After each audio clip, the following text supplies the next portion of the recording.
আসসালামু আলাইকুম। আমি আব্দুর রহমান, আরপিএম অটোমোবাইল ওয়ার্কশপের ওনার।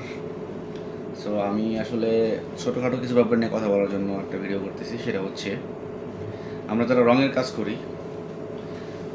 রঙটা হচ্ছে আমাদের মার্কেটিং। আমরা চেষ্টা করবো সব সময়, আমাদের যদি প্রফিটটা একটু কমও হয় তারপরও আমরা কাজটা যাতে ভালো করে করতে পারি।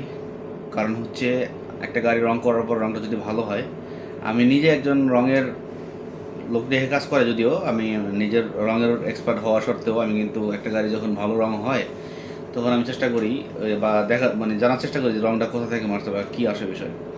তো সেম টাইম আমরা যারাই রঙের কাজ করি সবাই যদি এই জিনিসটা ফলো করি যে না, আমাদের রঙের কাজটা সর্বোচ্চ ভালো কোয়ালিটি হতে হবে, হোক না একটু প্রফিট কম, তারপরেও যদি ভালো কাজ করি সেক্ষেত্রে কিন্তু আমাদের জন্য প্লাস পয়েন্ট।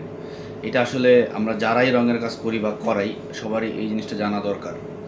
আর আরেকটা ব্যাপার হচ্ছে, রং সব কিছু ফিনিশিং করলাম অরিজিনালভাবে, যদি আমি ফিনিশিংটা কম করি, ফিনিশিং বলতে কালার ফিনিশিং না, কালার শেষে যে পলিশ টলিশ করা হয় এইটার যে এটা দরজার চিপাতে বা রাবারের নিচে বা বিভিন্ন জায়গায় রং লেগে থাকা, বিশেষ করে হোয়াইট কালার গাড়িগুলো যখন রং মারে তখন কিন্তু এই সমস্যাগুলো বেশি বেশি দেখা দেয়। আর যখন এক্সট্রা আলাদা আলাদা জায়গায় রং লেগে থাকে তখন কিন্তু এটা কিন্তু খুব বিশ্রী দেখায়।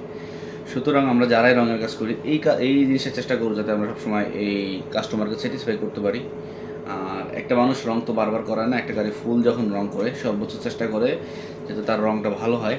আর যারা কাজ করবে তারা যাতে অবশ্যই রঙের ব্যাপারটা দেখে কাজ করে। আসসালামু আলাইকুম।